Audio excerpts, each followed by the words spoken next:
ဓမ္မပဒတိသနာမှာဓမ္မရတ္တနဲ့ဘဝသင်္ကန်းစာများအပိုင်း34တရားဒေသနာတော်မြတ်စွာဘုရားထူးထူးယတ္တိလာတွေမှာအကြောင်းတစ်ခုအကြောင်းပြုပြီးတော့ဟောပြောခဲ့တဲ့ဒေသနာတွေကိုအနှစ်ချုပ်ထားတဲ့သဘောရှိတယ်။သို့သောဓမ္မပဒကာထာပေါင်း400ရှိတဲ့ထဲမှာတချို့ကာထာပဒတွေကိုတချို့သုံးတဲ့နေ့မှာတွေ့ရှိရတယ်။သို့သောအကုန်လုံးဒီကသုံးပုံနဲ့မှတွေ့ရှိရလားလို့ဆိုဓမ္မပဒဆိုတဲ့ပါဠိမှာသာတွေ့ရပြီးတချို့နေရာမှာမတွေ့ရတာလည်းရှိတယ်။ဓမ္မပဒမှာဒီကဘူးတချို့သုံးတဲ့နေ့ကျတော့ဣတိဩဒကလို့စတဲ့တခြားနာမည်နဲ့ဟောထားတဲ့သုတ်တန်မှာလည်းမြတ်စွာဘုရားဟောထားတဲ့တရားပုဒ်ကလေးတွေဟာစိတ်ဝင်စားတဲ့ကောင်းအတူချုပ်ကလေးတွေဆုံးမဩဝါဒပေးထားတာအဲဒီဆုံးမဩဝါဒပေးထားတဲ့ဓမ္မပဒတွေဟာမြတ်စွာဘုရားမရှိတဲ့နောက်မှဖြစ်ပေါ်လာတာလားသံဃာနာဆရာတွေကစီမံပြီးတော့လုပ်လာတာလားလို့ဆိုဒီကရာတစ်ခုရပြောမယ်ဆိုလို့ရှိရင်ဓမ္မပဒဟာမြတ်စွာဘုရားလက်ထက်ကလေးကရှိနေတယ်လို့ပြောဖြစ်။တာယုပါဠိတော်မှာဘိက္ခုဓမ္မပဒနိပါဒတိလို့ပါရှိတဲ့နေရာမှာထေရကဓမ္မပဒနိဆိုတဲ့စကားလုံးကိုဖွင့်တဲ့အခါမှာဒီဓမ္မပဒကျမ်းကိုပဲညွှန်လိုက်တာဖြစ်တယ်။အဲ့ဒီညွှန်တဲ့အရာဆိုရင်မြတ်စွာဘုရားလက်ထက်ကလေးကဓမ္မပဒဆိုတဲ့နာမည်နဲ့ဒေသနာပဒတွေကိုစုဆောင်းထားတယ်လို့ဆိုတော့ဆိုနိုင်တယ်။သို့တော်လည်းပဲဒီနေ့ခေတ်မှာအတည်ပြုပြီးတော့ရှိနေတဲ့ခါရဘုံပေါင်း400ကျော်တဲ့ဟောချင်ဟောအောင်ပေါ့။စာပေရဲ့တိုးတက်ပြောင်းလဲမှုဆိုတာနေရာနဲ့ရှိတယ်။ဒီက30နိကေကပြဓမ္မခန္ဓာပေါင်း84ကျော်မြတ်စွာဘုရားဟောထားတဲ့တရားတွေအဓမ္မပြားတယ်ဘုရားပါဠိတလို့ဝိနည်းပါဠိတော်မှာဓမ္မနဲ့ပတ်သက်ပြီးပရသောဓမ္မတိခါဘုံမှာဆိုရင်ပုတ္တုခြံတူယဟန်တွေဟာတို့ကြောင့်တွေကိုနှုတ်တက်တင်ပြီးတဲ့အခါမှာပြိုင်လူမဆိုရဘူးဆိုတဲ့တိခါဘုံရှိတယ်ပြိုင်လူဆိုတာမျိုးပို့ချရှိခေတ်ကတော့ oral tradition ဆိုတော့ပြိုင်လူပို့ချယဟန်ကရှေ့ကတင်ပြီးတဲ့နောက်ကလိုက်ဆိုနှုတ်တက်တင်ပြီးတဲ့ခေတ်နှုတ်တက်တင်ပြီးတဲ့ခေတ်ကတော့ခဏမှာတော့ကလေးငယ်လေးတော့မိဘတွေကဣတိပိတော့ချပေးတာမျိုးဟာနှုတ်တက်တင်ပြီးတယ်လို့ခေါ်တယ်စာဝတ်စာနာမရှိအဲ့ဒါကို oral tradition လို့ရှေးခေတ်ကအဲ့လိုနှုတ်တက်တင်ပြီးတာကိုပဲတိခါထားပြီးနှုတ်တက်တင်ပြီးခြင်းဟာစာဝတ်စာနာကြည့်ပြီးဖတ်ပြီးချက်ထားတဲ့စာရင်ဘယ်ဟာပိုကောင်းလဲလို့ဆိုအတန်တို့ဒီမှန်ကန်မှုနဲ့ပတ်သက်နိုင်တော့နှုတ်တက်တင်တာပိုပြီးကောင်းတယ်လို့ပြောအောင်ဖြစ်တယ်။သို့သောဒီကနေ့ခေတ်မှာတတိတွေကမေးလွယ်ဖြစ်တတ်တယ်ပေါ့။မေးတတ်တဲ့တတိဆိုတော့လူတိုင်းမှာရှိတတ်တယ်ရှိတယ်။မမေးအောင်ဆိုတာအထူးတတိထားလို့စိတ်လေးနဲ့အာယုံလေးတခုလွတ်သွားလိုက်တာလည်းလွယ်မှာတော့အဲ့လိုတတိတွေကျော်လာတဲ့ခါမျိုးမှာ oral tradition နဲ့မြတ်စွာဘုရားဟောတဲ့တရားတွေကိုထိန်းသိမ်းနိုင်ဖို့အဖြစ်တော့မဖြစ်နိုင်တဲ့အခါမှာ transcribe လုပ်တယ်လို့ခေါ်အတန်ကိုသင်္ကေတလုပ်ပြီးတော့စလုံးလေးနဲ့ချပြီးမှတ်တမ်းတယ်စလုံးနဲ့မှတ်တမ်းတယ်အဲ့စလုံးနဲ့မှတ်တမ်းတယ်ဆိုဗမာလူမျိုးတွေကဗမာအခရာနဲ့မှတ်တမ်းတယ်အိန္ဒိယလူမျိုးတွေအတွက်ဒီဝနာဂရီအခရာနဲ့မှတ်တမ်းတယ်ဒီလူမျိုးတွေအတွက်ကျတော့စင်ဟာဒီအယ်ဖာဘက်နဲ့မှတ်တမ်းတယ်ထိုင်းလူမျိုးတွေအတွက်ကျတော့ထိုင်းအခရာ ကမ္ဘောဒီးယားလိုလာအိုလိုလည်းသူတို့ဘာသာမှာသုံးတဲ့အခရာအဲ့ဒီအခရာတွေကလွန်လာတဲ့အခါဘာနဲ့မတန်တဲ့လို့ဆိုရိုမန်အခရာနဲ့မတန်တယ်တော့ရိုမန်အခရာကိုမြန်မာလူမျိုးတွေကအင်္ဂလိပ်အခရာလို့ပဲသိနေတာတကယ်ကတော့ ABCD ဟာအင်္ဂလိပ်အခရာမဟုတ်ဘူးရိုမန်အခရာသာဖြစ်တယ်ဥရောပသွားရင်တတိထား ABCD ကိုအင်္ဂလိပ်လိုသွားပြောလို့ရှိရင်ကျန်တဲ့နိုင်ငံတွေကမကြိုက်ဘူးနော်ဥရောပနိုင်ငံတွေအားလုံးဟာဒီအခရာကိုပဲသုံးတယ်သူတို့သုံးတဲ့အခရာဥရောပနိုင်ငံတွေအားလုံးနောက်ဆုံးကရုရှားနိုင်ငံတို့ပဲဒီအခရာသုံးလုံးပြောနေရောင်းမြန်နေရေးထားတာတွေပဲရှိတယ်ပေါ့နော်ရုရှားစာကြအင်းကိုပြောနေရောင်းမြန်ရေးထားရရှိသူတို့သုံးတဲ့အခါဒီအခရာကိုသုံးဘာလို့ဆိုတော့ရိုမန်အင်ပါယာကြီးအလွန်ကြီးပြီးဖွံ့ဖြိုးတိုးတက်ကြတော့ရောမအခရာနဲ့ဒီအရာတွေကိုရေးထားတာပြောတော့ဒီကသုံးပုံကိုယ်ပိုင်အခရာတွေနဲ့ရေးချတဲ့အပြင်မှာအများဆုံးဆိုပြီးတော့ romanize ရိုမန်အခရာပြောင်းပြီးတော့လုပ်တာရှိအဲ့ဒီရိုမန်အခရာပြောင်းတဲ့အခါမှာရိုမန်အခရာတစ်ခုတည်းနဲ့မလုံလောက်ဘူး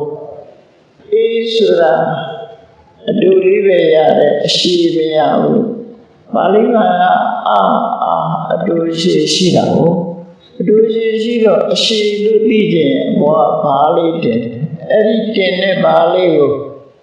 diacritic mark လို့ခေါ်တယ်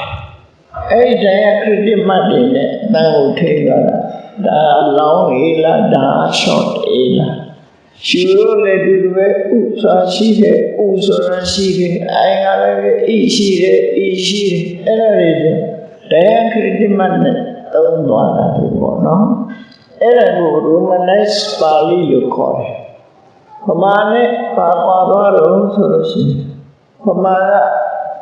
ကလို့ရေးလို့ရှိရင်အပြောက်နေတယ်ဗမာနော်ဗမာအခရာမှာကလို့ရေးကာကြီးပဲမြင်ရတယ်မဟုတ်လားနောက်ကအပါရမသိတော့ဘူးလေကလို့ပြီးသားထွက်တာကနဲ့အားနဲ့ပေါင်းတာမှထွက်တယ်ကာယတတဆိုရင်တဝက်တမ်းထွက်တယ်အင်္ဂလိပ်စကားလုံးတဝက်တန်လေးရှိတယ်နော်အဲ့တဝက်တန်လေးကတရမပါဘူးမြန်မာလူမျိုးတွေကတဝက်တန်လာကြတော့အတ္တသဘောမျိုးပဲသုံးတယ်ဥပမာထက်မြဲမြဲဆိုကာသဘောမျိုးပဲသုံးတယ်ဥပမာထက်မြဲမြဲဆိုကာတာမျိုးအဲ့လိုမျိုးလိုပဲကာဟာတို့သူနေလို့ရှိရင်ဘောတတ်တယ်ဆိုရင်တန်ပြီးအောင်ထွက်နိုင်ဘူးတရနဲ့မှပြီးအောင်ထွက်နိုင်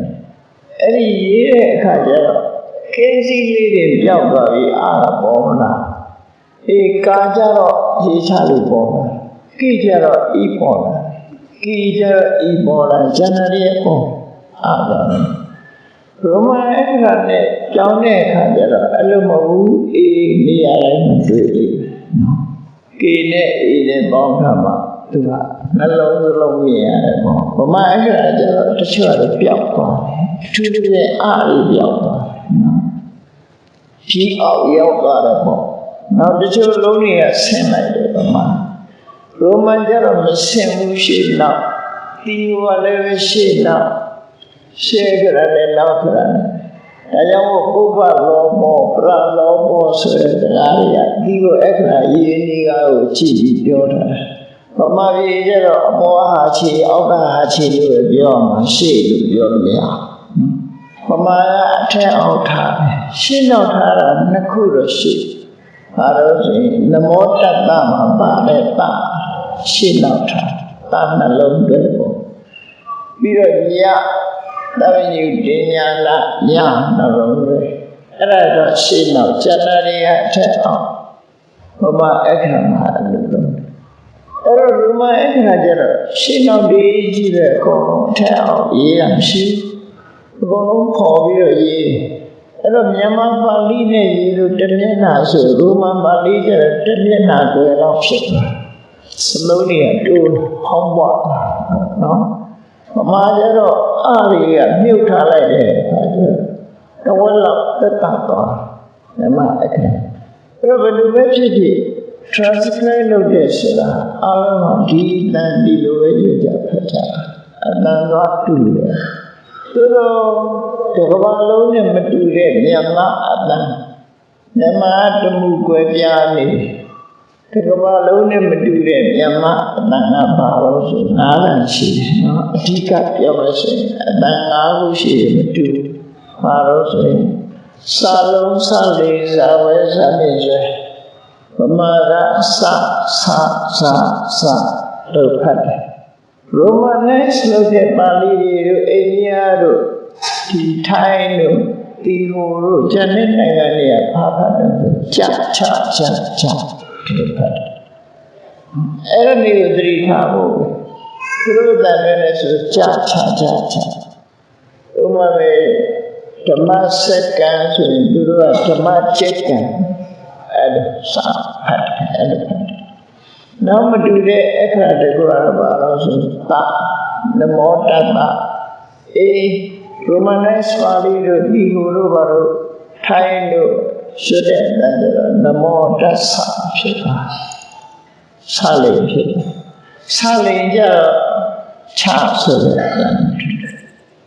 အဲ့ဒီငါးတန်လေးကိုခရီးဆက်တဲ့ပဲဆိုရိုမန်လို့ဖို့လည်းလေးဖြစ်တာတကယ်တော့ခဲနေတာတော့မဟုတ်ဘူးတကဘာလုံးကကြာမြန်မာပြည်ကြတော့ဆပါလို့ထွက်နေတာလို့နော်နောက်တစ်ခုတေးတင်တန်လို့ဗမာကဧတံလို့ဆိုပြီးတော့အမှန်နဲ့ထွက်တယ်ငါကဖြစ်သွားလို့ရှိရင်တော့အင်းဆိုတဲ့အမှန်ဖြစ်သွားပြန်တယ်အဲ့ဒီအကြောင်းလေးတော့ရှိတယ်နည်းနည်းပါအဲ့တော့မင်္ဂလာမုဒ္ဓမံလို့ဗမာပြည်ဆိုတော့လည်းတခြားနိုင်ငံတွေကြမင်္ဂလာမုဒ္ဓမံလို့ဆိုတေးတင်လာနေလို့ဆိုအညမညပစ္စယောဗမာတွေကအင်းလို့ဖတ်ပေးမယ်လို့တခြားနိုင်ငံကြတော့အညမညပច្ចេယောဖြစ်သွားဒါတော့ပဲကွာနော်အဲ့တော့မတူဘူးဆိုလည်းသိရမယ်တူတယ်ဆိုလည်းသိရအဲ့တော့ဒီကမှန်လို့လေဝါမှန်လို့မေးနေတယ်ကိုရွတ်တာမှန်တာပေါ့နော်အမှန်တရားဆိုကိုကြိုက်တဲ့ပုံမှာမူတည်နေကြတယ်လို့တဲ့ဗမာတန်ဗမာလူမျိုးတွေအတွက်ဖြစ်ပြီးတခြားတန်တခြားလူမျိုးတွေအတွက်ဖြစ်တယ်အထိပ္ပယ်ကတော့တူတူပဲပြောင်းလို့မရှိဘူးတူတူမှတ်ရနော်အဲ့တော့မြတ်စွာဘုရားဟောကြားတဲ့တရားအဋ္ဌနာတော်တွေဟာဘုရားဟောတာပါဠိနဲ့ဟောပါဠိဆိုတာအဲ့တော့ပါဠိဆိုတဲ့စကားလုံးမရှိသေးဘူးဘုရားဟောတဲ့စကားလုံးတွေရဲ့အစဉ်ဆိုတဲ့အဓိပ္ပာယ်ရတဲ့ပါဠိဆိုတဲ့ဝါဒနောက်ပိုင်းမှာရောက်တာရှင်မဘုရားကောသလက်ချက်တောင်မတွင်ကျယ်သေးဘူးသူကပါဠိဆိုတဲ့စကားလုံးကိုမသုံးဘဲနဲ့တန်တိဆိုတဲ့စကားလုံးကိုတန်တိလေယအနုစုိကံတန်တိကလည်းအစင်ပဲပါဠိကလည်းအစင်အဲပြောင်းလဲလာမှုတွေကဒီလိုရှိခဲ့တယ်ပေါ့နော်အဲ့လိုပြောင်းလဲလာမှုတွေနဲ့ကုက္ကမစကားဟာလည်းပဲပကံစကားတွေနဲ့အင်းဝါစကားတွေအတူအင်းဝါစကားတွေနဲ့ခဏိခေစကားတွေနဲ့အတူပြောင်းလဲမှုတွေရှိဘယ်ဘက်ကမဆိုဘယ်ရမဆိုမြတ်စွာဘုရားဟောကြားတဲ့အနိစ္စဆိုတဲ့အတိုင်းပဲအလုံးဟာအေးတာရှိပြောင်းလဲနေတယ်ဆိုတဲ့ပြောင်းလဲနေတယ်ဝိပရိနာမဓမ္မပြောင်းလဲတဲ့လူတော်ရှိရဲ့ဆိုတဲ့ဒီနေ့ခေတ်ပြောင်းတာတော့သိမကောင်းဘူးနော်ခွီးတို့ဖြစ်ကုန်အဲ့ဒါတွေကပြောင်းတာခေါ်တယ်ဒါလည်းနော်အဲ့ဒီလိုပြောင်းသွားရင်အဲ့တော့ပြစ်တာပို့ပြီးတော့အပြစ်ပြောင်းဖြစ်သွားတယ်နော်သို့သောပုပ္ပအခရာတွေမှာမြန်မာလူမျိုးတွေရရှိပိုင်ဆိုင်ကြတဲ့မြန်မာစကားတွေပါဠိတွေအခရာတွေဟာမြတ်စွာဘုရားဟောကြားတဲ့တရားတော်တွေနဲ့ရှင်တွဲပြီးတော့ရှင်သန်နေရသည့်အတွက်ကြောင့်မြန်မာစာပေဟာလည်းဖွံ့ဖြိုးတိုးတက်အဲ့ဒါတော့ကံကောင်းရင်းနဲ့လို့ပြောနော်ကံကောင်းနေဗမာလူမျိုးတွေရဲ့ယဉ်ကျေးမှုတွေမြတ်စွာဘုရားဟောကြားတဲ့ပါဠိနဲ့ ရှင်တွဲပြီးတော့ယဉ်ကျေးလာတာဖြစ်တဲ့အတွက်ကြောင့်မြန်မာလူမျိုးတွေဟာဒီနေ့ခေတ်မှာပါဠိဆိုတဲ့ဘာသာစကားကိုပိုင်ဆိုင်တဲ့လူတွေဖြစ်လာတယ်။ဘာကြောင့်ပိုင်ဆိုင်တာလဲဆိုဘူးမှမသုံးတော့ကိုယ်သုံးတာကိုယ်ပိုင်တာပေါ့တာ။မသုံးတော့ဘူးဆိုရင်ကိုယ်ရှိတဲ့ပိုင်တယ်လို့ခေါ်လို့ရတယ်။ဗမာပြည်ကသုံးနေတော့မယ်ပါဠိဆိုရင်တခြားနိုင်ငံတွေကဆိုတော့အဲ့တော့ခုနပြောမဲ့ပါဠိဆိုတဲ့ဘာသာပကဋ္ဌာနာဝဆနနာအာလိပါဠိဆိုတဲ့မြတ်စွာဘုရားရဲ့စကားတော်တွေကိုအကြောင်းပြုပြီးပါဠိလို့ခေါ်တာအဲ့တော့ဒီနေ့ခေတ်တော့ပါဠိဆိုတာဘုရားစကားတွေမကဘူး language ကိုရည်ညွှန်းတာဖြစ်လာတယ်ဒါလည်းပြောင်းလဲမှုလို့ပြောတယ်ပထမဆုံးကတော့မြတ်စွာဘုရားဟောတဲ့တရားတွေရဲ့အစဉ်မြန်မာပြည်မှာပါဠိဘာသာနဲ့မြတ်စွာဘုရားရဲ့အဆုံးအမတရားတော်တွေဟာအပြည့်အဝပိုင်ဆိုင်ခွင့်ရရှိထားတာဗမာလူမျိုးတွေအတွက်တန်ဖိုးရှိဆုံးစေတနာတစ်ခုပိုင်ဆိုင်ထားခြင်းဖြစ်တယ်နော်အဲ့ဒါကိုမမေ့သင့်ဘူးပေါ့နော်ဒီနေ့ခေတ်မှာပါဠိဘာသာရဲ့ပိဋကစာပေဆိုတာတခြားနိုင်ငံတွေမှာပြည်ပြီးတော့သင်ကြားတာမရှိတော့ဘူးဗမာပြည်မှာပဲပြည်ပြီးတော့သင်ကြားတယ်ဥယျာဉ်40ပါဠိတော်ဥယျာဉ်40ထက်ကရာ50လို့ဒီက26အဆွေအပွားတွေနဲ့အများကြီးဖြစ်တဲ့ဥပ္ပောင်းတရားကျော်မြန်မာလူမျိုးတွေလက်ထက်မှာရှင်သန်နေရှိတခြားနိုင်ငံလူတွေကတော့ပါဠိကို dead language လို့ပြောတယ်။ဒီဆုံးနေတဲ့သုံးဖို့အသုံးမပြုတော့တဲ့ရပ်သွားတဲ့ဘာသာစကားပေါ့နော်။လူတွေစကားမပြောတော့လို့ dead language ဘာလဲလို့ဆိုရင်လက်တင်ဆိုတဲ့ဘာသာစကားတစ်ခုဟာရိုမန်ရဲ့ရှေ့ပိုင်းမှာရောမရဲ့ရှေ့ပိုင်းမှာသုံးလာတဲ့လက်တင်စကားဆိုရှိတယ်အဲ့ဒီလက်တင်စကားလည်း dead language ဖြစ်ပါတယ်ခဏခဏမသုံးတဲ့စကားပါဠိစကားလုံးကတော့ dead language တခြားနိုင်ငံတော့ဟုတ်ကောဟုတ်ပဲမြန်မာပြည်မှာတော့ dead မဖြစ်သေးပါ living language လို့ပြောရှင်သန်နေတယ်ဗမာလူမျိုးတွေဟာဣတိပိသောရွတ်တတ်ကြတဲ့ဘုရားသရဏဒါပါဠိတွေကျွေးကုန်နော်ဒုစကြာတို့နတ္တလက္ခဏာသုတ်တို့ပေကြီးတို့ပဋ္ဌာန်းတို့ဆိုဗမာလူမျိုးရေဖတ်တဲ့နာဆိုဗမာပြည်မှာတော့ dead language မဖြစ်ဘူး living language ရှင်သန်နေတဲ့ဘာသာကအဲ့ဒီလိုလဲဆက်လက်ရှင်သန်နေအောင်ကြိုးစားအထောက်ပံ့နေပေါ့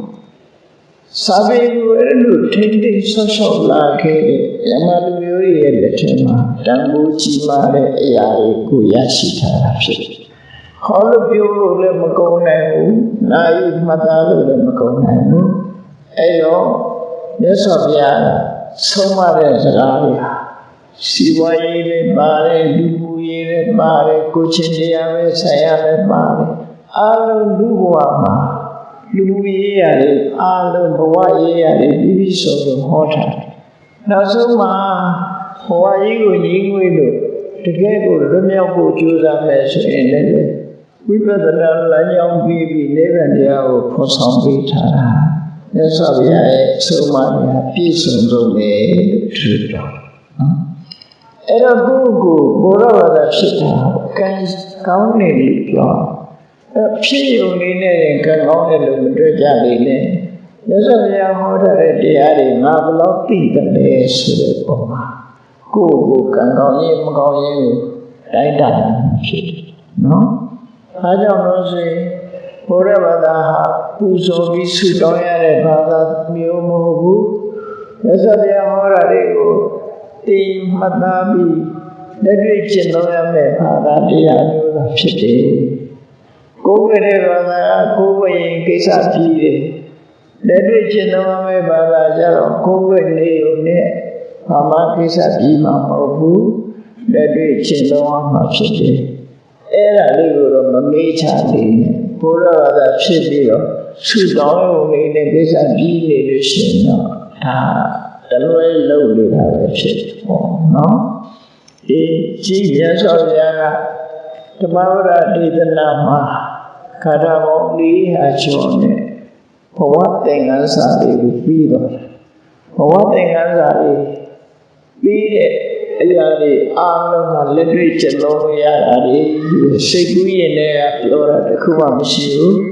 လက်တွေ့သင်္ကန်းစာကိုချမှတ်ပေးတာရှိအဲ့တော့ဒီကလေးအပိုင်း34မှာမြတ်စွာဘုရားဟောခဲ့တဲ့တရားဂါထာလေးနှစ်ပုဒ်ကိုအာယုမှတ်သားပြီးတော့ကြည့်ရလွယ်လွယ်လေးနဲ့ရှင်းရှင်းလေးနဲ့နားလည်အောင်မြတ်စွာဘုရားဟောထားတာပဲဖြစ်တယ်နော်ဟောလို့ဆိုယထာပိရုစီရံဥပ္ပံဝနဝန္တံအခန္ဓကံမြတ်စွာဘုရားစချလိုက်တဲ့ဒီဂါထာလေးယထာဆိုတာဥပမာဗမာရီလေးပြောလို့ရှိတဲ့ကဲဥပမာဆိုပြီးနိုင်ရှိပြီးပြောဒီမှာလည်းယထာပိရုစီရံဥပ္ပံအတော်ကိုလှတဲ့ပုံပန်းတဲ့လှတဲ့ပန်းပွင့်ကလေးကိုယ်ကပန်းပွင့်မဟုတ်ဘူးနော်ပန်းပွင့်လေးပွင့်တာအတော်လှအတော်လှတဲ့ပန်းပွင့်လေးမမေနှင်းစီပန်းလို့ကြာပန်းလို့ဒီလိုမှမျိုးတွေပေါ့နော်လှတဲ့ပန်းလေးရုစီရံမြင်လိုက်လို့ရှိရင်ထပ်ကြည့်ခြင်းနဲ့နှစ်သက်စရာကောင်းတယ်ရုစီရပုပ္ပ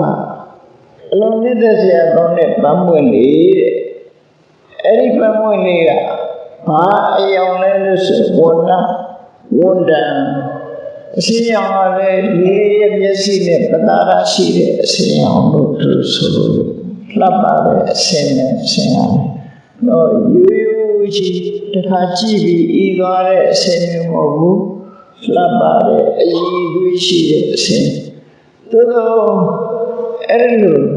လှပတဲ့ပုံမှန်တဲ့လှပတဲ့အယောင်ဆင်းရှိတဲ့ပန်းလေးဟာအခန္ဓကရေလန်းတော့မရှိဘူးတဲ့နမ်းကြည့်လိုက်လို့ရှိရင်အနတ်ရှိဝိကျိုင်တဲ့အနတ်မရှိတော့ပြောတာနန်းစော်တဲ့အနတ်ရှိတယ်လို့လည်းတော့ပြောတာတော့မဟုတ်ဘူးတချို့ပန်းကနတ်နဲ့လीရိုင်းပန်းတော့မနမ်းလေနော်မူးသွားအဲ့လိုမွေးကြိုင်တဲ့အနတ်တော့မရှိဘူးသို့တော့ပန်းလေးကပုံသဏ္ဍာန်လည်းလှတယ်အစင်းအောင်လည်းလှအဲ့ဒီပန်းနဲ့အလားတူတူတယ်ဧဝံသူကတိတာဝါစာအပလာဟောတိအကုပ္ပတောဆိုတဲ့အဓိပ္ပာယ်ကိုအပြီးဝပြောချင်တာတော့လူတွေကပန်းကိုအလားစပွဲပေါ်မှာထားတယ်အိမ်မှာအလားဆင်းထားကြတယ်သို့မဟုတ်အမျိုးသမီးတွေကခေါင်းပေါ်မှာပန်းပန်းနေခေါင်းပေါ်ပန်းပန်းနဲ့ဒလိထားတယ်မြန်မာပြည်မှာပဲများတယ်နော်တရုတ်မှာခေါင်းပေါ်ပန်းပန်းထားတခါမတွေ့ဘူးကပလီမာတွေခေါင်းနဲ့တခါမှမတွေ့ဘူးအာဖရိကတွေသူဆိုရင်လိန်ကောက်ကောက်တွေနော်ပန်းတွေ့တာအဲ့တော့ဗမာလူမျိုးတွေပဲခေါင်းပေါ်မှာအများဆုံးတွေ့ရတယ်ဒါဗမာလူမျိုးတွေခေါင်းတော်ပန်းကလည်းပျောက်တာတစ်ခုစံတိတ်ပန်းများတော့အဲ့တော့ခေါင်းပေါ်မှာပန်းထားတဲ့ပန်းကလေးသို့မဟုတ်အိမ်မှာအလှဆင်ထားတဲ့ပန်းလေးဟာအနတ်မှမရှိဘူးဆိုရင်မျက်စိပတာရတစ်ခုပဲရှိတယ်မျက်စိကတင်မှာလှတယ်ဒါပေမဲ့မမွေးဘူးဆိုတဲ့အခါကျတော့အိမ်ထဲမှာထားတော့ထားရတယ်မြင်မှပဲလှတယ်လို့ထင်ရတယ်မမွေးသည့်အတွက်ကြောင့်မပြီးဆုံးဘူးပေါ့သူ့ရဲ့အကျိုးကျေးဇူးကဘာမှမရှိဘူးလှတာပဲရှိတယ်အစင်းရောင်လေးလှတာပဲရှိတယ်ပုံသဏ္ဍာန်လေးလှတာပဲရှိတယ်သို့တော့သူ့ကိုပန်လိုက်သည့်အတွက်ကြောင့်တစ်ခါလုံးမွေးနေတယ်အိမ်ထဲမှာထားလို့တစ်ခါလုံးမွေးသွားတယ်ဆိုတဲ့အကျိုးကျေးဇူးတော့မရှိဘူးအဲ့ဒါလိုပဲတဲ့ဧဝံသူဝတိတာဝါစာအပလာဟောတိအကုပ္ပတောမြတ်စွာဘုရားဟောကြားတဲ့တရားတော်တွေကိုသူဝတိတာဝါစာလို့ဒါတော့တဲ့ရဲ့ပြောမယ်ဆိုရင်ဖရာစကားတော့သူဝတိတာဖြစ်တာတော့မရှိဘူးပေါ့နော်ဖရာစကားဒီသူဝတိတာဝါစာစီဖြစ်တယ်ဒါပေမဲ့သူဝတိတာဖြစ်ဖို့ရသူဝတိတာဆိုစကားကောင်းလို့ပြောတယ်နော်တမိုးရှိတဲ့စကားကောင်း အကျိုးတရားကိုဖြစ်ထွန်းစေတဲ့စကားတန်ဖိုးကြီးမားတဲ့စကားသူဝတိတလို့ခေါ်အဲ့ဒီသူဝတိတစကားဆိုတာဘယ်လိုပါပြောတာလဲသူဝတိတစကားရဲ့အဓိပ္ပာယ်ကိုဖွင့်ကောင်းသောစကားဆိုတာကိုယ်ကြိုက်လို့ကောင်းတာလားကိုနားထောင်ရင်လို့ကောင်းတာလားဘယ်လိုကောင်းတာလဲလူစားအကြိုက်ချင်းရတာမတူဘူးဒွေးလေးကြိုက်တဲ့လူကဒွေးလေးနတ်လေးရမွေးတယ်ထင်တာမကြိုက်တဲ့လူကဒါကြီးနန်းနာအိမ်ထဲထားသမှန်းနဲ့စင်ကာပူမှာဒွေးလေးစားရင်လမ်းပြီးသွားစားဆိုင်နေတဲ့လူမှလည်းမခံနဲ့လည်းမခံနဲ့ဟုတ်လားငပိပုတ်စားကြလို့ရှိရင်အိန္ဒိယနိုင်ငံမှာစားလို့မရဘူးကိုเจ้าကိုတိတ်တိတ်ဆိုင်စားလို့ဆိုကလားတွေကနှာခေါင်းပိတ်ပြအနံ့တော့ပုစုံနဲ့ဆိုပြီးတော့အိန္ဒိယမှာတကယ်အဖြစ်ပြက်ကလေးတခုပြောပြမှာဆိုဗမာတွေကငပိကြိုက်တယ်ဟုတ်လားငပိကြိုက်တဲ့အခါကျတော့ငပိနဲ့ကင်းပြီးထမိန်ကမမေ့ဘူးအိန္ဒိယမှာနေတဲ့ဘုန်းကြီးတို့ကဗမာပြည်အနေသူပါယူသွားလို့ဆိုလမ်းပြရေးပလင်းကြီးယူပါဟိုကြတော့ဟင်းချက်တဲ့အခါနောက်ပြရေးနဲ့ချက်လမ်းပြရေးပလင်းကြီးယူသွားတော့လမ်းပြရေးပလင်းကလည်းဘီယာနဲ့ထည့်ထားတဲ့ပလင်းလိုဟာကြီးမျိုးကြီးဖြစ်နေထွားရဲ့အိန္ဒိယဗာရာဏသီရောက်တဲ့အခါဘူတာထဲမှာအဲ့ပလင်းကြီးဆွဲလာတာမြင်တော့ပလိတ်ကဘာပလင်းနဲ့ဘာပလင်းနဲ့ပြဆိုနေအရင်ပလင်းမှပြီးတော့ပလိတ်ကဆက်ငါပြရင်လို့ပြောလို့တဲ့ကလားနားမလို့တော့အဲ့ပလင်းကိုအတင်းယူပြီးတော့အတင်းမဖွင့်နဲ့လို့ပြောရမရအောင်ဖွင့်လဲဖွင့်လိုက်အောင်ထောင်းနေတယ်ဆိုလွတ်ချပလိုက်အဲ့ငါပြရင်ပလင်းဆိုကွဲသွားရင်ဘယ်လိုလုပ်တော့ဟာလားအဲ့ကဘူတာထဲမှာငါပြရင်ပလင်းကြကွဲသွားရဲကြောင့်ဘုန်းကြီးကထင်းနဲ့လိုက်ရဲ့သူရဲ့ငါပြရဲ့ပလင်းဗမာပြည်ကယူလာရပြီးတော့ဒီကလားကြောင့်ကွဲတယ်ဆိုပြီးတော့ထင်းနဲ့လိုက်ရဲ့ရဲကထွက်ပြေးသွားတယ်အေးခကြီးတွေကယထာရှိတဲ့ခကြီးတွေကခိုးလူကလည်းနှာခေါင်းပိတ်ဒီလူကလည်းနှာခေါင်းပိတ်ပြီးတော့အဲ့နာလေးကနေရှောင်ပြီးတော့ထွက်သွားကြတယ်အဲ့မကြိုက်ဘူးဆိုရင်အဲ့လိုဖြစ်တယ်နော်အဲ့ကြိုက်တဲ့မဆိုဖြစ်တယ်သူဝတိတကိုကြိုက်တဲ့လားကိုမကြိုက်တဲ့လားဒီလိုမဟုတ်တော့ကောင်းကျိုးပြုနိုင်တဲ့စကားကိုမတန်ဖိုးရှိတဲ့စကားဘဝအတွက်ကောင်းကျိုးချက်လက်ရရှိနေတဲ့စကားမျိုးဒါကောင်းတယ်လို့ပြောအဲ့တော့ဒီသူဝတိတဆိုစကားလုံးနဲ့ပတ်သက်ပြီးတော့ရှင်ဝိဂီတအတိတ်ကိုဆိုတာရှိတမေဝဝါစံဘာတိယယာယတနာနာတပိပရိစ္ဆနဝိဟိတေယလာဝေဝါစာသူဝတိတာသူဝတိတာစကားရဲ့အထီးကိုသူဖွင့်ကြတယ်။သမာဓိပြောတဲ့သူဆိုတာကောင်းသောပါဠိတပြောဆိုတဲ့ဝါစာစကားကောင်းစွာပြောဆိုတဲ့စကားဆိုဘယ်လိုကောင်းမှမသိဘူးနော်ခုနလိုကိုကြိုက်လို့ကောင်းတာလားမျိုးဒီကြိုက်တဲ့လူမျိုးဒီကောင်းတယ်ပြောတာပဲမကြိုက်တဲ့လူကမကောင်းဘူးလေတစ်ဖက်ကြိုက်ရင်တစ်ဖက်ကောင်းတယ်ပြောမှာပဲအဲကြိုက်တယ်မဟုတ်ပဲလေဘယ်လိုဟာတော့ဆိုရင်သူဝတိတဝါစာကောင်းတဲ့စကားဆိုတာတဲ့အဲ့စကားမျိုးပြောလို့ရှိရင်ဒီစကားမျိုးပြောလိုက်တဲ့ပုဂ္ဂိုလ်ဟာဘယ်တော့ခါမှစိတ်ပူရတာမျိုးမဖြစ်ဘူးဒီစကားကြောင့်မလို့သူ့မှာစိတ်ပူရတာအမှားပြောလိုက်ရရင်စိတ်ပူပြီလေဝိုင်းပြီးတော့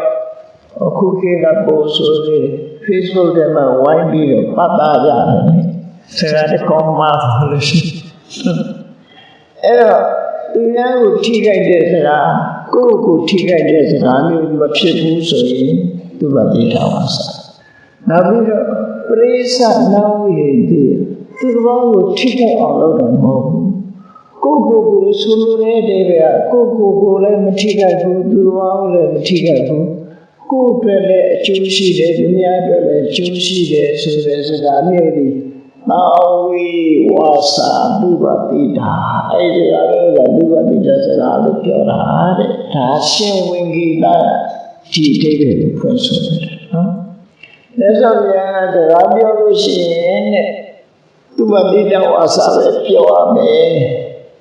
ဒုဗတိတဝါစာအကျိုးရှိတဲ့စကားအကျိုးရှိတဲ့စကားဆိုဒီမှာကိုယ်ကိုလည်းထိခိုက်တယ်ဖြစ်ဘူးသူတို့ကိုလည်းမထိခိုက်ဘူးအားလုံးကိုမထိခိုက်ဘူးသူလည်းမထိခိုက်ဘူးကိုယ်လည်းမထိခိုက်ဘူးနှစ်ခုလုံးလည်းအကျိုးရှိတယ်လို့ဆိုလို့အဲ့ဒီကောင်းကျိုးချမ်းသာဖြစ်စေတဲ့စကားမျိုးတဲ့အဲ့မြတ်စွာဘုရားကတော့သူ့ဘတိတသုတ်တံမှာငါပြောထားတော့စကားရဲ့အင်္ဂါ၄ရပ်ဆိုပြီးတော့ဟောတာရှိတယ်နော်သူ့ဘတိတကိုပြောတဲ့စကားဟာ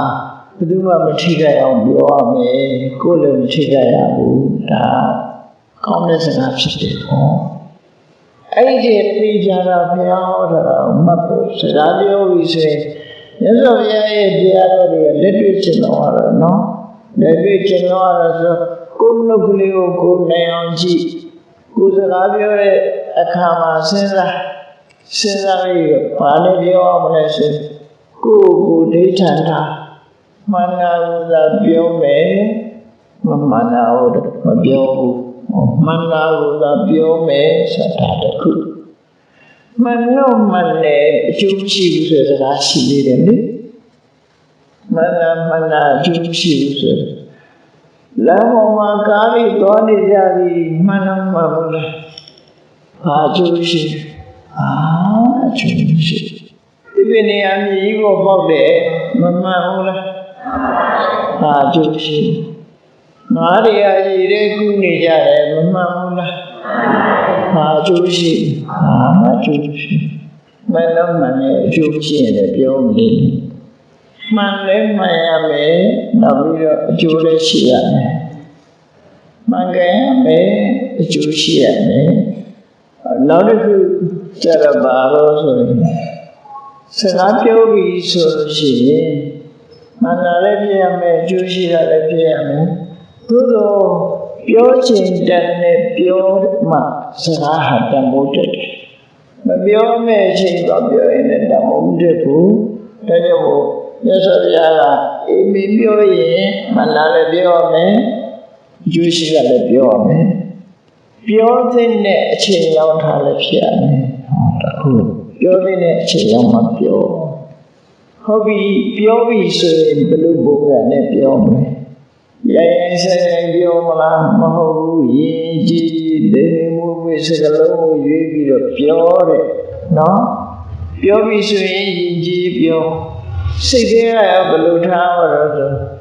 ဘယ်စကားပြောနားထောင်တဲ့လူတစ်ဖက်သားကိုမေတ္တာထားပြီးပြောတယ်ဒေါသနဲ့ဘယ်လိုမှပြောတယ်ဟောတာမြတ်စွာဘုရားကောင်းတဲ့ဆုံးမတဲ့စကား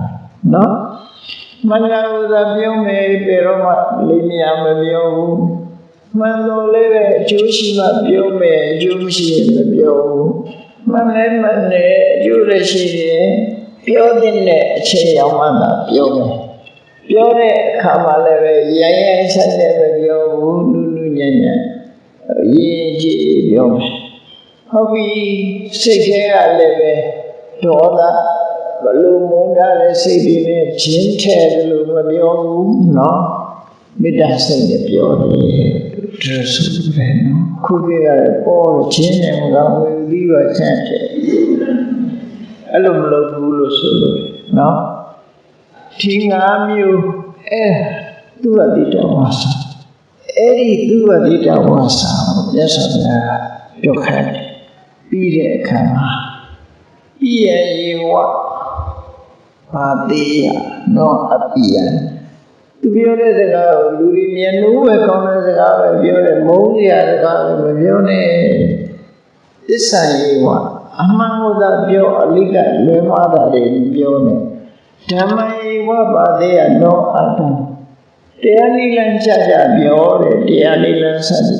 ကိုမပြောနဲ့ဒီဆိုတော့စကားပြောတာလေးတွေပဲဘုရားသင်ပေးထားတာနော်အဲ့ဒါလက်တွေ့လိုက်တာကျင်တော့အဲ့တော့သူဝတိတဝါစာဆိုတဲ့မြတ်စွာဘုရားရဲ့အဆုံးအမတရားတွေဟာဟုတ်တယ်စကားတော့ကောင်းတယ် တမိုးရှိဒါပဲလို့ညဘက်နာကဝင်လာပြီးဘယ်ဘက်နာထွက်သွားအိမ်ပြန်တော့လည်းတစ်လုံးမပါဘူးလားဖျားဟောတဲ့တရားနာတော့နာတယ်အိမ်ပြန်တော့လည်းတစ်လုံးမပါ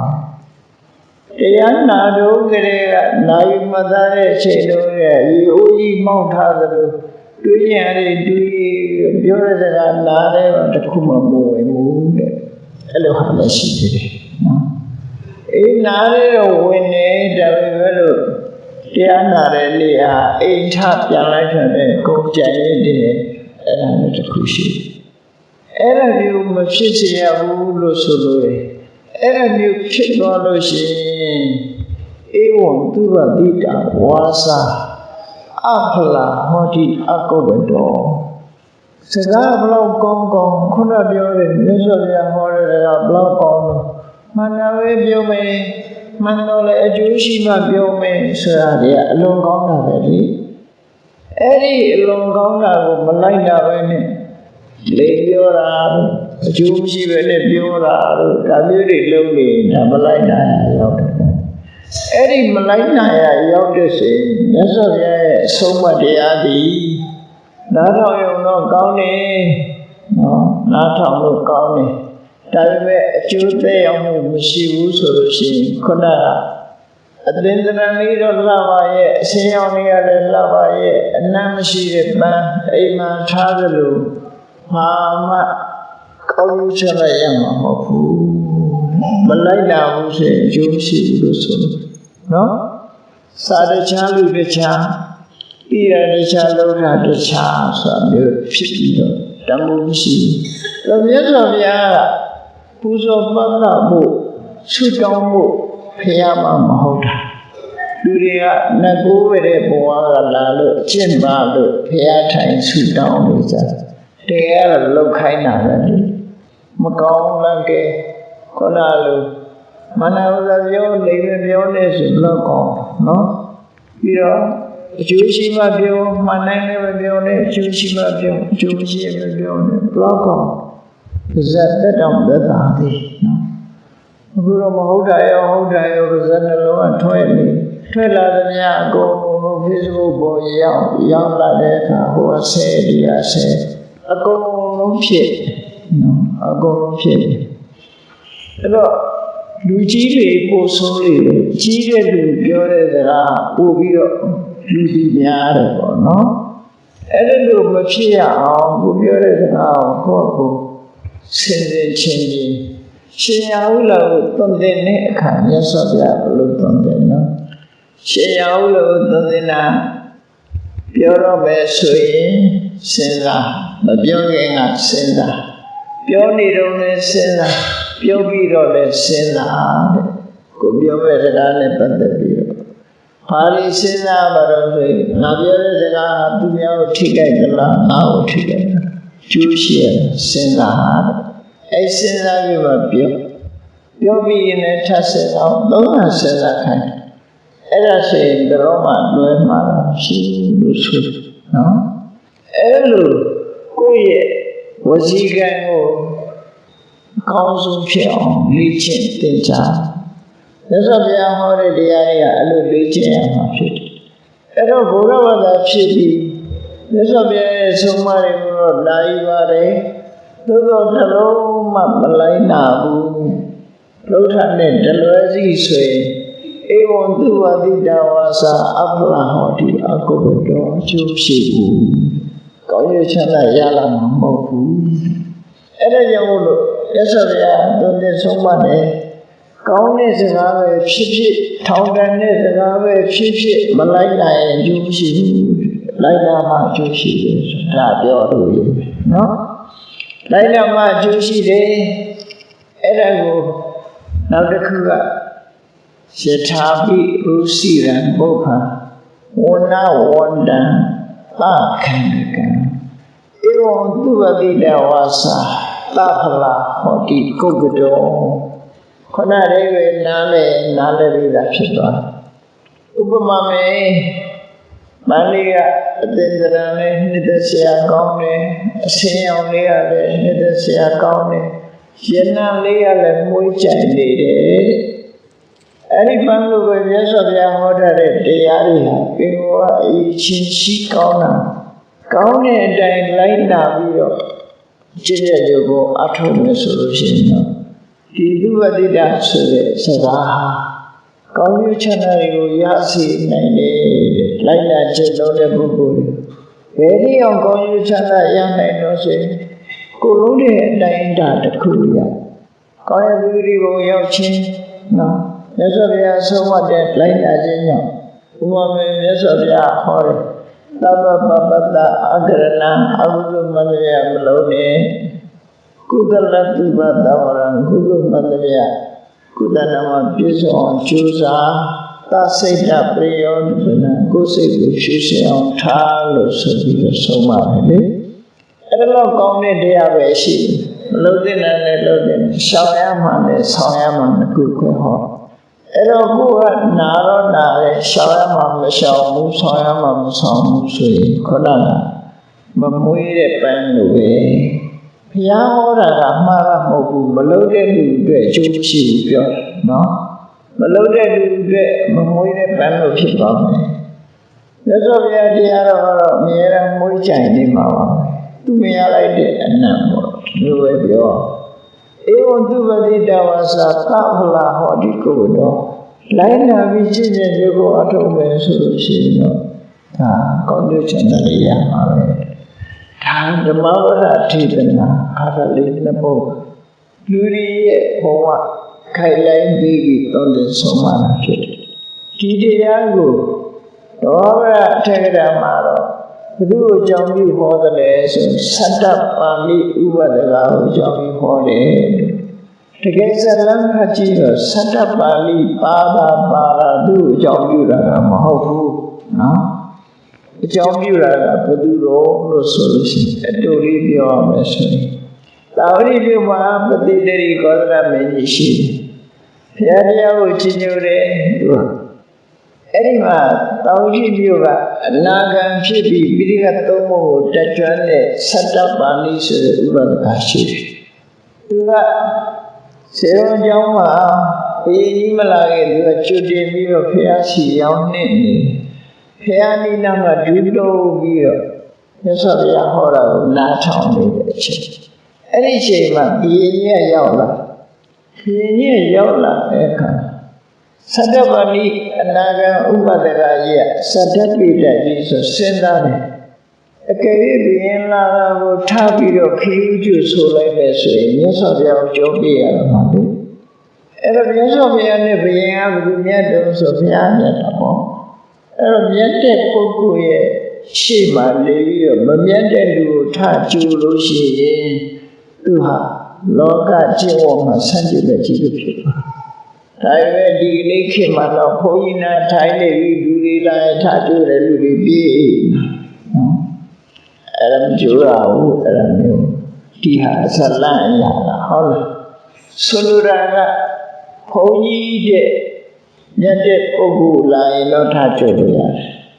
ဘုန်းကြီးတွေမမြတ်တဲ့လူကြီးလာတာထားကြိုတယ်ဆိုရင်တော့ဒါဘုန်းကြီးကိုမလေးစားရရောက်သွားတယ်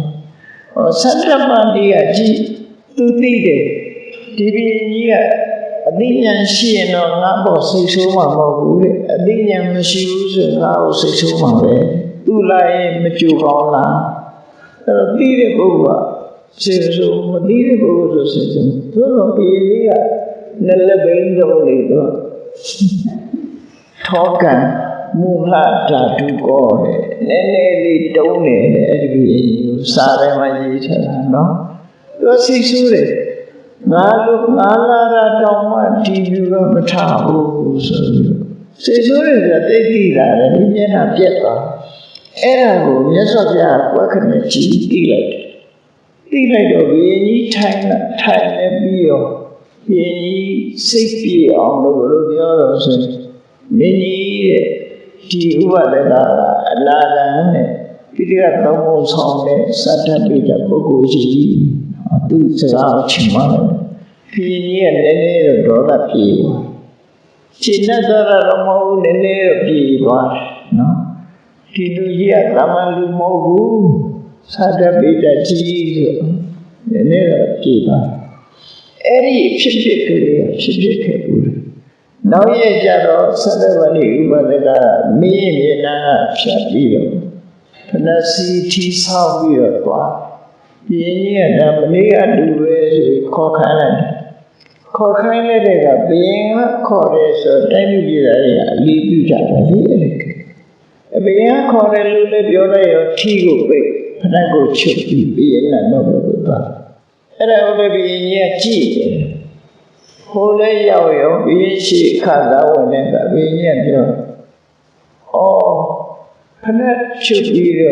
but little tea baby or tea later, la. Shiminia cocaine solo. Or the Nima now, Mima Mendi the last. Which is that the hundred. The Nima now, yes, a Mendi the last. Moba, Piva. Error. Two needed Malo, Pieni Lado, and Tam, Jula. No million the book is Shima, Nibio. To love me the book, touch you, Jopi, Yakabio. Yes, I am Malaysia, Yama solo, Tam, Jula, Lucy. Hello, near Shiva. Many of Yesovia, Messi, beating at the moon that day, so that pure. Reading at the moon that day, so she, none of la video such happy name alarm. Educated something, no? None of the video such happy name alarm. Mahamudu Dona treated you a video something little no? Hello, Duga. Me Surare and Yamare. Shana, Yano the Bave, Latin, Comare, do something in the he ain't goddess of a pony, Tomorrow, take the detail. Yes, of ya. She ain't got a booty. The detail like that for chetty hot shit. At all the detail. We do that magia level, Raza was the decama. Many necessary the details are a conjuration. Means that Rosura duty, no? Rosura duty. And no evolution to get Menago, the Medina and the Tin Bironia. Tom of Pioni, the Dumian and Menagents of what Pioni and he loses Yamana. No? You never need a China. Ero, me in Goreluga. Annie, Yano is a double. Nano women solution yare. Tritavuri, yes, me did or any lu. Satabani was a shall mighty. Shall be, yes, he shall be Yanaba, Latin, Putin, or so be into your hotel. That's what I do. Malika Viviane, Wadava Katia. Viviano Satinino, Shano, Yesofia Kura, Jobiro, Nisin Jobiro, Demivaso, Piazza, Dane, Yera Jolo, Yana Homi, Piazza, Alonde, Luluana. Ero, Piazza, Miran Jolo, Vachibude, Shano, the Babago, down Bibi, so Shan and the potatoes are the middle. Shanara, Nira, Nano, Joabio, Sabi Puchapi. Sabi Puchapi, Kaja, Manika Mibiano, Pandema, the Midu, Mibiache, Dora Dole Chechare, Dianeshi. To a deleted a sickle with a tin. Who was Wakadia, the Mahana, the chamber, the Miado. Tiger in the me. Simple, no? Any one Wakadia or in with them. Sadine Kama, see with them, but yeah. Edo, Nesovia, Dijango, Shanana, Sadin Bucha Beer, John of Yayodeka, Nesovia, Penele, Viviani, Sajuraja, Ela. မေးတာမေးတော့ရှင်ဗျာတဲ့မန္လိကမိဗျာတော့ပါလေတော်ကြိုးစားရှင်ဗျာရဲ့ဆွေတော်မျိုးတော်ဖြစ်တဲ့ဝါသဗခတ္တိယအာရမင်းကြီးရဲ့သမီးကတော့စိတ်မပါဘူးဆိုတာကိုအကြောင်းပြုပြီးမြတ်စွာဘုရားခေါ်လာတာနဲ့ခေါ်တာအေးစာဆိုတာတန်ဖိုးရှိတဲ့မြတ်စွာဘုရားရဲ့စကားလေးကိုသင်တာ